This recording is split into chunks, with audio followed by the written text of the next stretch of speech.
أعوذ بالله من الشيطان الرجيم بسم الله الرحمن الرحيم والصلاة والسلام على سید الانبیاء والمرسلین خاتم النبیین۔ کتاب کا نام ہے مختصر القدوری، اور اس سے پچھلے والے سیشن میں آپ کو اس کا تعارف اور مصنف علیہ رحمہ کا تعارف لکھوا چکا ہوں۔ اور اب ہم نے اس کا پہلا سبق، جو پہلی فصل ہے مصنف علیہ رحمہ نے جو قائم کی ہے، کتاب الطہارت، وہ ہم شروع کر رہے ہیں۔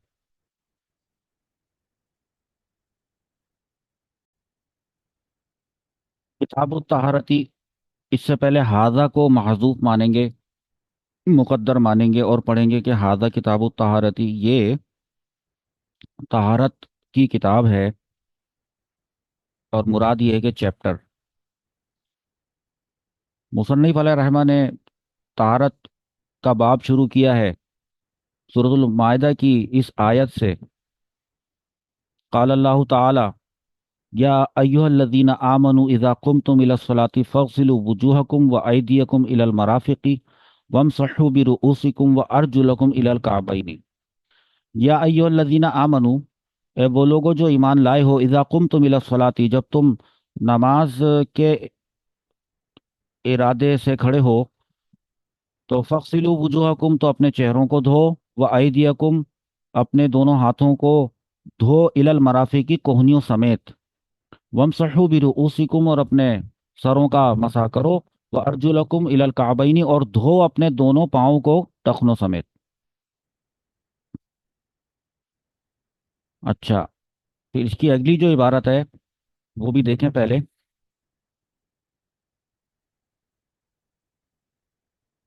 آگے لکھتے ہیں کہ فرض الطہارتی، طہارت سے مراد وضو ہے۔ تو فرض الطہارتی کا مطلب ہے کہ تو طہارت کا فرض، ہیں جی، لیکن یہاں پر مراد ہے وضو کا فرض۔ اور ابھی میں بتاتا ہوں کہ وہ جو آیت تھی اس میں وضو کا بیان تھا۔ مصنف علیہ رحمہ لکھتے ہیں غسل الاعضاء الثلاثتی، تین اعضاء کا دھونا، وہ مسح الرأسی، اور سر کا مسح کرنا، ہو گئی بات۔ اور آپ کو معلوم ہے کہ وضو میں یہ تین چیزیں دھونا فرض ہوتی ہیں، اور سر کا مسح کرنا یہ فرض ہوتا ہے۔ اب جو امپورٹنٹ بات ہے نا، وہ یہ ہے کہ والمرفقانی، یعنی کوہنیاں، والکعبانی، یعنی ٹخنے پاؤں کے، یدخلانی، یہ دونوں داخل ہوتے ہیں فی الغسل، دھونے کے عمل میں داخل ہوتے ہیں، یعنی اس حال میں کہ یہ فرض ہوتے ہیں ان کو دھونا، علی سبیل الفردیتی ہی، یعنی غسل کے فرض ہونے کے طریقے پر۔ تو عند علماء ان الثلاثتی، ہمارے جو تین علماء ہیں وہ کون ہیں؟ امام اعظم امام ابو حنیفہ رحمۃ اللہ تعالی علیہ، امام ابو یوسف رحمۃ اللہ تعالی علیہ،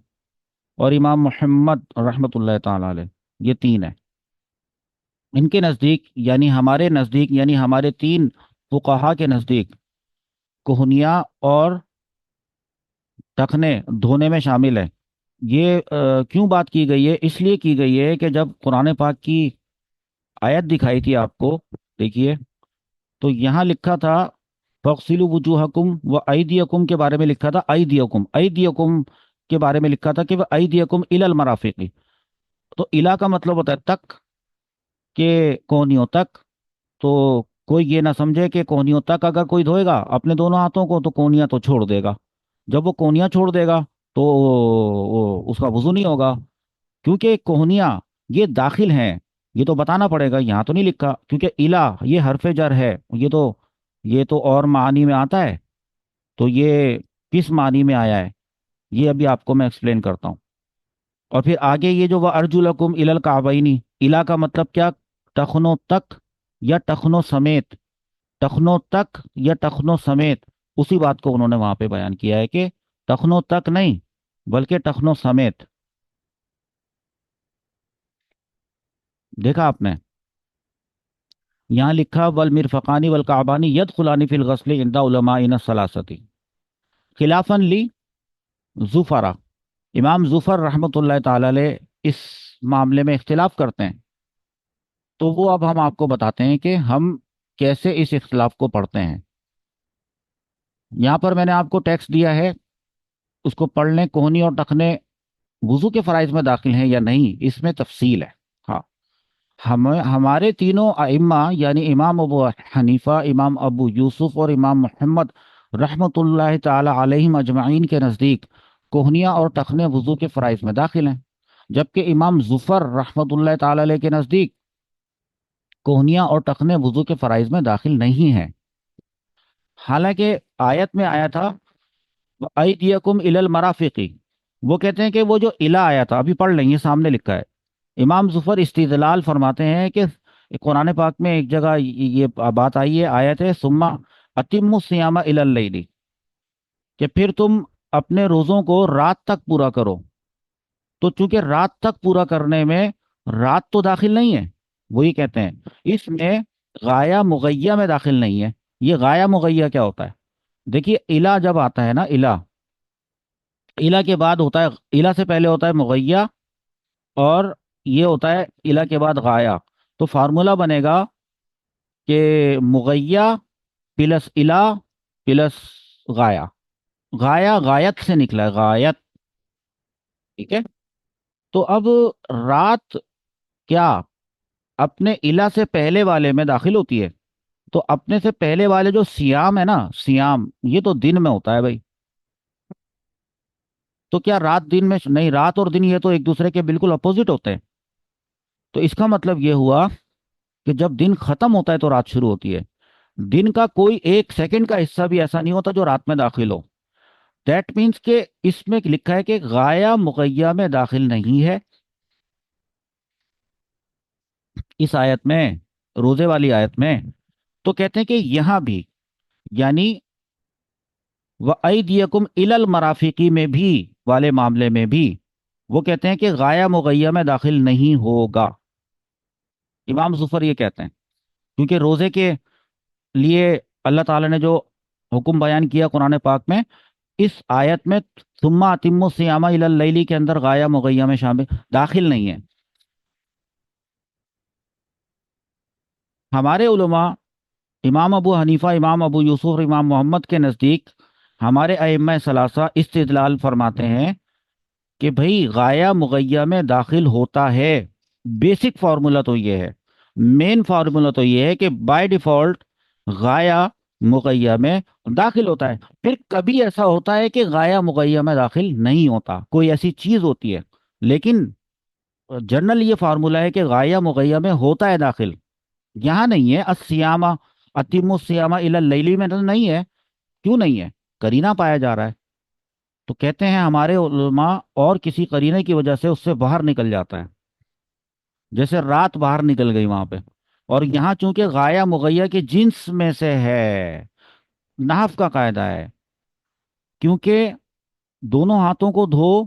کوہنیوں کو آپ دیکھیں گے نا کہ کوہنیاں، یہ جو کوہنیاں ہیں کیا یہ ہاتھ کی جنس سے ہیں؟ بالکل۔ اور کیا پاؤں کے ٹخنے پاؤں کی جنس سے ہیں؟ بالکل۔ تو یہ قاعدہ کہلاتا ہے کہ جب الا سے بعد والی چیز الا سے پہلے والی چیز کی جنس سے تعلق رکھتی ہے، اس کی جنس سے ہوتی ہے، تو وہ اسی میں ہی داخل ہوتی ہے، یعنی غایہ مغیہ میں داخل مانا جاتا ہے۔ تو لہذا پاؤں کے ٹخنے وہ پاؤں کا حصہ مانا جائیں گے، اور وہ ارجلکم الی الکعبین کے اندر کعبین کو دھونا داخل ہوگا، فرض ہوگا، اور وہ ایدیکم الی المرافقی کے اندر کیا ہوگا؟ وہ جو مرافق ہیں وہ ایدیکم کی جنس سے ہیں، تو مرافق بھی اس میں شامل ہوں گے، یہ ہمارے علماء نے بتایا۔ تو لہذا پتہ یہ چلا کہ فقہ حنفی کے اندر کونیوں سمیت ہاتھ دھونا فرض ہے اور ٹخنوں سمیت پاؤں دھونا فرض ہے۔ ایک بات سمجھ میں آئی؟ اچھا، یہ ہماری عبارت چل رہی تھی، اس کا جو اگلا ہم آپ کو پیج دکھائیں پھر۔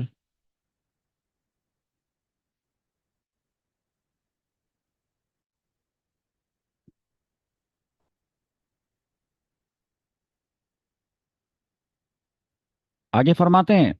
کہ والمفروض فی والمفروض فی مسح الرأس مقدار الناصیتی وهو ربع الراس، اور سر